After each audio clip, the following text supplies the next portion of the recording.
तृप्ती देसाई आपल्याबरोबर आहेत. वाल्मिक कराड प्रकरणामध्ये म्हणजे संतोष देशमुख हत्या प्रकरणामध्ये तुम्ही वेगवेगळे पुरावे जे आहेत ते देताय. मात्र तुम्ही आज आरोप केलेला आहे की बीड पोलीस दलातले 26 पोलीस अधिकारी आणि कर्मचारी जे आहेत ते वाल्मिक कराड यांच्या मर्जीमध्ये काम करतात. नक्की याचा अर्थ काय? मर्जीमध्ये काम करतात म्हणजे नक्की? बऱ्याच पोलीस अधिकारी आणि कर्मचाऱ्यांना बीड जिल्ह्यात जे आहे ते मुद्दा मांडलं गेलेलं आहे. काही पोलीस अधिकारी जे आहेत ते आपण बघितलं तर LCBला किंवा आपण बघतो की काही ठराविक टेबल आहेत जे 107 करायला जे काही येतात तिथं अशा ठिकाणी जे आहे ते आपल्या मर्जीतले जे आहेत ते अधिकारी ठेवण्यात आलेले आहेत. काही ठिकाणी ज्या केसेस झालेल्या होत्या त्या दाबण्यासाठी किंवा ते पुरावे जे आहेत ते नष्ट करण्यासाठी किंवा जे आपल्या मर्जीतली लोक आहेत त्यांना त्याच्यातून पूर्णपणे काढून टाकण्यासाठी काही अधिकाऱ्यांचा कर्मचाऱ्यांचा वापर करण्यात आलेला आहे. काही कर्मचारी जे आहेत ते वसुलीसाठी सुद्धा ठेवण्यात आले. ते आहेत पोलीस खात्यात पण वसुलीसाठी ठेवण्यात आले. तर अशा पद्धतीनं जे याच्यामध्ये त्यांच्या निकटवर्ती आहेत अशी जी लिस्ट आहे ती 26 कर्मचारी आणि पोलीस अधिकाऱ्यांची मी दिली आहे. अजूनही काही अधिकाऱ्यांची लिस्ट माझ्याकडे येते ती मी लवकर आपल्याकडे देणार आहे. नक्की हे पोलीस अधिकारी करतात काय? तुम्ही असं म्हणतायत की हे पोलीस दलामध्ये आहेत, मात्र वाल्मिक कराडच्या आणि या सगळ्या पोलिसांचा संबंध नक्की कशा स्वरूपाने? वाल्मिक कराडचं आपण बघितलं तर गुंडगिरी करण्याची जी काही एक टीम आहे तरुणांची ती मोठ्या प्रमाणावर आहे. बऱ्याच आपण जर 20शीतले 25शीतले तरुण बघितले तर त्यांच्यावर हाफ मर्डरचे गुन्हे दाखल आहेत, खंडणीचे गुन्हे दाखल आहेत, कुणाला किडनॅप करण्याचे गुन्हे दाखल आहेत. आणि मग यातून या गुन्हेगारांना बाहेर कसं काढायचं? मग त्याच्यासाठी काही पोलीस अधिकारी जे आहेत ते मर्जीतले आणले जातात. मग त्यांना त्या जरी इतकं मोठं कलम असेल तरी त्यांना साध्या NC मध्ये रूपांतर करायचं. त्यांना जे आहे तो वाल्मिक कराडच्या बाजूने काही गोष्टी करायच्या. एखादा फिर्यादी जर असेल तर त्या फिर्यादीलाच अशा काही गोष्टी सांगून घाबरवायच्या की त्या फिर्यादीने त्यांच्या विरोधात तक्रारीच दिल्या नाही पाहिजेत. तर अशा पद्धतीचे अनेक अधिकारी किंवा कर्मचारी जे आहेत ते वाल्मिक कराडच्या सांगण्यावरून काम करतात. वाल्मिक कराडच्या जे काही टोळकं आहे त्या टोळक्याला जे आहे ते सपोर्ट करण्याचं काम करतात. आणि सध्या खंडणीचं प्रकरण आणि आपण बघतोय की संतोष देशमुखांचं हत्या प्रकरण हे बीड जिल्ह्यातच झालेलं आहे. महादेव मुंडेंचं प्रकरण पुढे आलंय, आज भोंडवेंचं प्रकरण आलंय.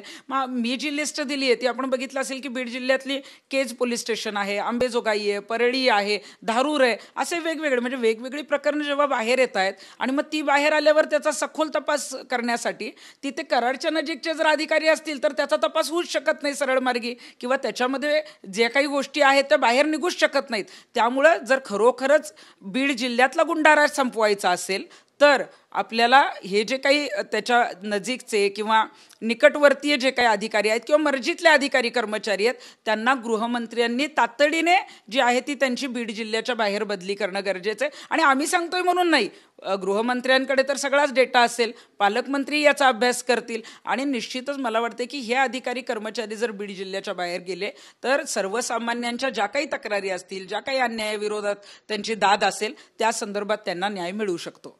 तुम्ही असं म्हणालात की हे वाल्मिक कराडच्या मर्जीमध्ये काम करतात.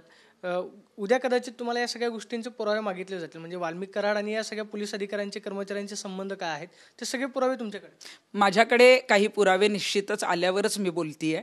आणि मी तर गृहमंत्र्यांना ही विनंती करेन की जी 26 जणांची मी यादी आपल्याला पाठवलेली आहे, आपण 6 महिने वर्षभरातले जे काय आहेत ते CDR या पोलीस अधिकारी आणि कर्मचाऱ्यांचे काढावेत. त्यांनी नेमकं कुठल्या प्रकरणात काय काम केलंय, त्यांना वाल्मिक कराड किंवा त्यांचे जे कोणी टोळी आहे त्याच्यातल्या किती जणांचे फोन आलेत, कशा पद्धतीनं काही प्रकरणं हाताळली गेली आहेत. मला वाटतं गृहमंत्र्यांचं नेटवर्क फार मोठं आहे आणि त्याच्या माध्यमातून ते पुरावे गोळा केले जातील किंवा त्यांची चौकशी करतील, अभ्यास करतील आणि तातडीनं बीड जिल्ह्याच्या बाहेर यांना पाठवतील.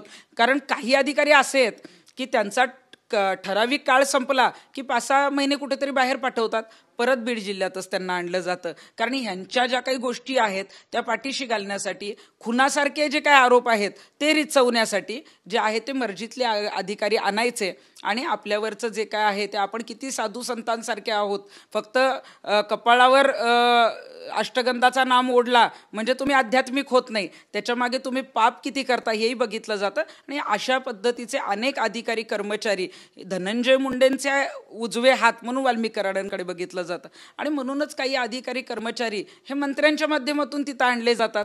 वाल्मिक कराडच्या मर्जीतले म्हणजे काय वाल्मिक कराडने स्वतः आणले का?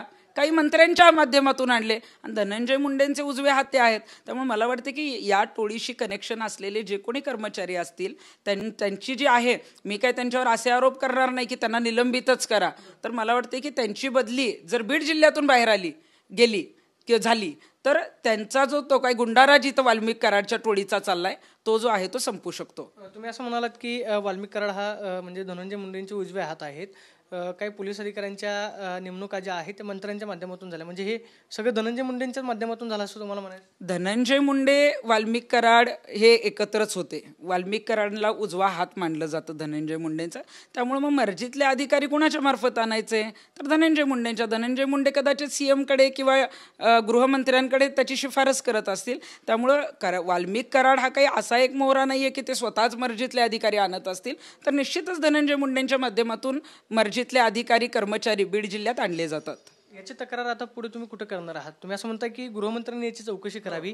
जर तुमच्याकडे पुरावे असतील तर ते तुम्ही देवेंद्र फडणवीसांना देणार का, या सगळ्या पोलीस कर्मचारी आणि अधिकाऱ्यांनी? या संदर्भामध्ये जे पोलीस अधिकाऱ्यांची मी लिस्ट मीडियाला दिलेली आहे, जनहितार्थ जारी केलेली आहे, या संदर्भातले पुरावे आणि या संदर्भातली माझी जी काही तक्रार आहे ती मेलद्वारे मी मुख्यमंत्री आणि गृहमंत्री देवेंद्रजी फडणवीस यांना पाठवणार आहे. आणि बीडचे जे पालकमंत्री आहेत अजितदादा पवार, निश्चितच ते या माध्यमातून चांगलं काम करतील आणि याची चौकशी करून हे अधिकारी बीड जिल्ह्याच्या बाहेर घालवतील अशी आम्हाला अपेक्षा आहे. म्हणजे या सगळ्या पोलीस कर्मचारी आणि अधिकाऱ्यांचे पुरावे तुम्ही गृहमंत्र्यांना देणार? हो, या अधिकाऱ्यांच्या संदर्भात जी काही माहिती मिळालेली आहे किंवा ज्यांचे पुरावे आमच्याकडे आलेले आहेत ते निश्चितच गृहमंत्र्यांपर्यंत पोहोचवले जातील.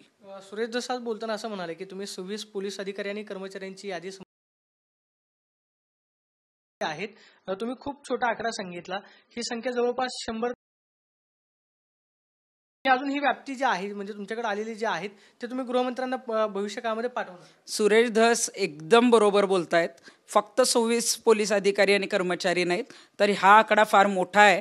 जशी पुराव्यानिशी काही माहिती माझ्याकडे येईल तसे तसे पोलीस अधिकारी आणि कर्मचाऱ्यांची नावं मी आपल्या इथं जाहीर करेन.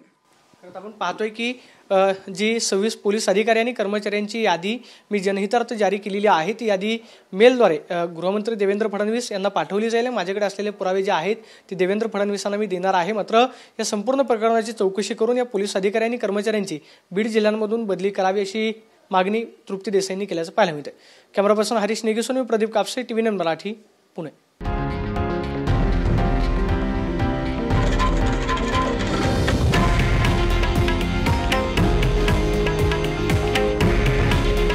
हे आहे देशातील नंबर 1 न्यूज नेटवर्क आणि आपण पाहत आहात TV9 मराठी. काळजी तुमची, हित महाराष्ट्राचं.